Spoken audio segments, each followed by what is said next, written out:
On gold. Be interesting to see whether she agrees. Ainslie, what are your views on gold for the week ahead? Thank you, Ash.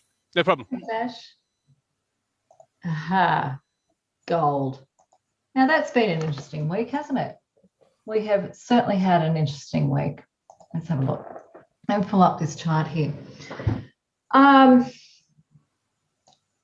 Let's go back to this box that we've been talking about continually for, I don't know, a couple of months now, because all we have here is we've got a double bottom that gold formed, bounced off almost in a textbook fashion, came up and into the box. And at the beginning, I think it was last Sunday, we were talking about, okay, it finished, it was at the top of the box, what's it going to do?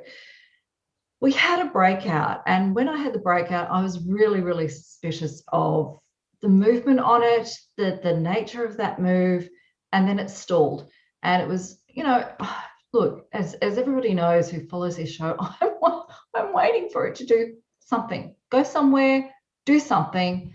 But I've got to say, I was watching it intently, and I had the time to watch it because I had my daughters at the Sydney Royal Easter Show, and they were having their stomachs thrown around on several rides. And I was watching, and I'm just thinking, this is not going any higher.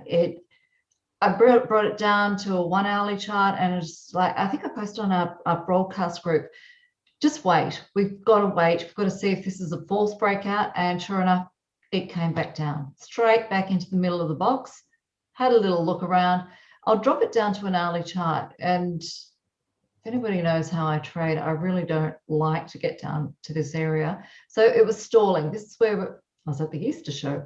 We were stalling here, and then down she came. 9 a.m. New York time. There we go. The yields eased. Gold popped, only for a short period of time. And then look where we finished. We've finished on the top of the box again. So being careful and not getting excited about a market that is not trending and just sitting and being patient is going to make sure you keep your money in your back pocket. It's going to preserve your capital. I know we all like to jump on something that's moving. However, that opportunity was not there.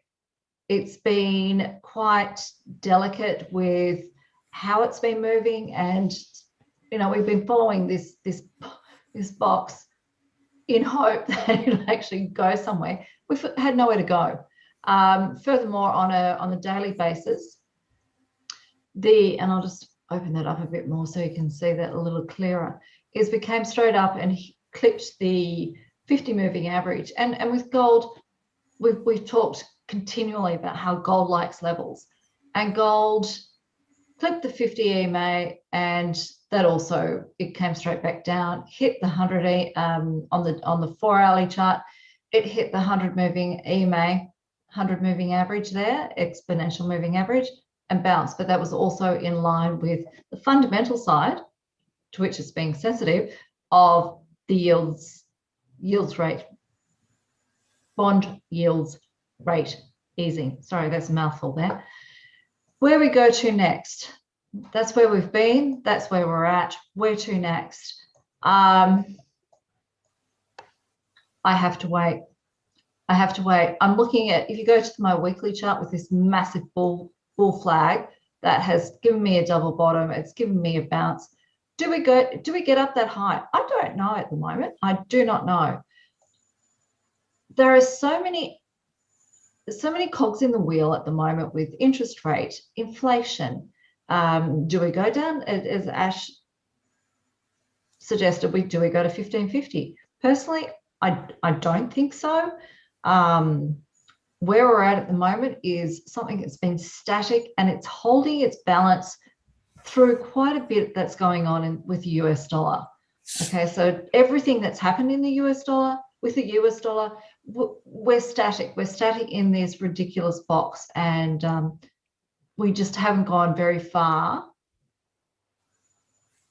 out of it in either direction, have we? So we're back here. What do? We need more information. Is that a trend? No, it's certainly not.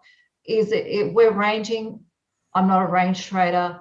I'm holding on for dear life as far as being patient and just waiting to see which market it goes, in which direction this market goes, because we all love a good trend. And I'm the first one to say I love to get on a trend, scale in and leverage it up to the eyeballs. But at the moment, I cannot do that. Haven't been able to do it for some months, and it's just the way trading goes sometimes, guys. So really sorry, I haven't got anything fantastic to say. For this, I just need to wait. I need more information. What is going to happen with the US dollar? Is it going to come off? Is it only going to come for a short period of time? Are the yields rates going to increase, or are they going to wobble and come back down again? Is the inflation story going to, the packages that are being presented to getting the economies going post-pandemic, so much information that you need to build into. And is the money going into a traditional safe haven such as gold, or is it going somewhere else? I've got so many things that we need to process to be able to get really good traction, not just commercial. I need to understand what is happening with the fundamentals behind it at the moment, and that's gold at the moment. It's not giving me anything to go on. Thanks, Paul. Yes, Ainslie, thank you very much for that. Let's thank you for the gold.